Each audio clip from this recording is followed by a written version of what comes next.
kenapa orang Arab tidak boleh pergi ke Palestina padahal dekat sekali. Aku kasih contoh. Dari rumah aku di kota Giza di Mesir, kalau mau pergi ke kota Al-Quds, ziarah ke Masjid Al-Aqsa, mungkin 10 jam sudah sampai pakai mobil. Walaupun sedekat itu, aku sebagai orang Mesir tidak boleh pergi ke Palestina. Padahal orang Indonesia sendiri bisa pergi ke Palestina, bisa ziarah ke Masjid Al-Aqsa, bisa kemana-mana. Tonton video ini sampai akhir biar kamu tahu kenapa orang Arab tidak boleh pergi ke Palestina. Sebelum bahas soal ini, kita harus tahu dulu pentingnya Masjid Al-Aqsa dan pentingnya Palestina di agama Islam. Rasulullah bersabda, "La tushaddu rihalu illa ila salasati masajid, Masjid Al-Haram, wa Masjid Al-Aqsa, wa Masjidi Haza." Janganlah suatu perjalanan diadakan kecuali ketiga masjid berikut, Masjid Haram, Masjid Aqsa, dan masjidku ini, yaitu Masjid Nabawi. Jadi Al-Quds bukan sekadar kota biasa, Al-Quds kota suci. Karena di Al-Quds ada masjid terpenting ketika di Islam, tidak kalah penting dari Masjid Haram dan Masjid Nabawi. Walaupun Palestina sepenting itu, sayangnya diambil Israel atau Zionisme. Dan aku sengaja tidak menyebutkan kata Yahudi, karena tidak semua orang Yahudi mendukung perbuatan Israel yang jahat.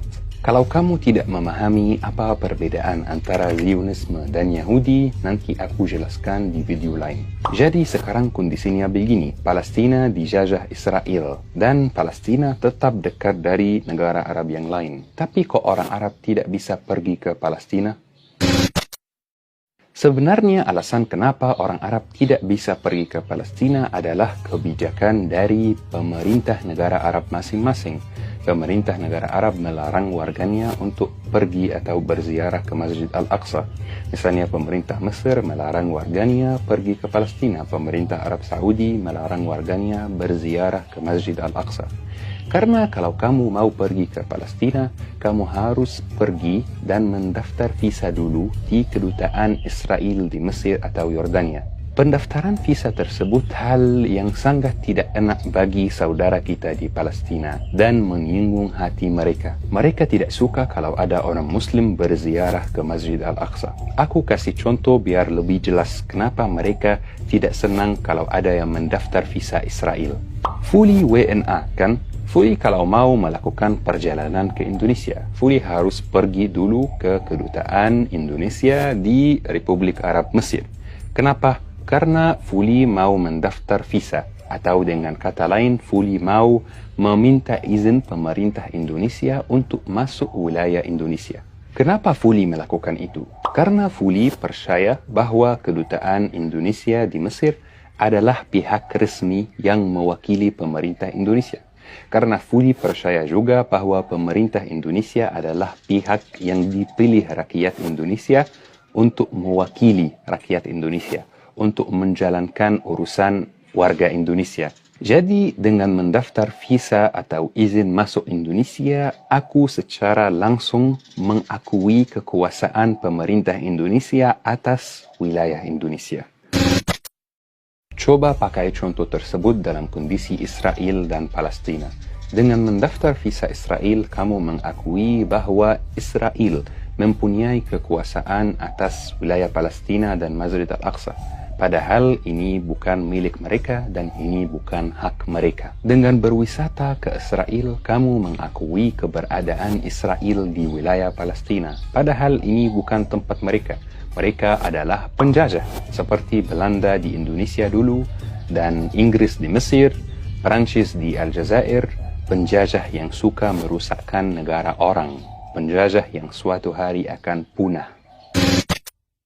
Itulah alasan kenapa orang Arab tidak boleh pergi ke Palestina. Karena Alhamdulillah sebagian besar dari warga Arab masih mempertahankan soal Palestina, masih membenci penjajah yang jahat, membenci penjajah yang membunuh anak-anak.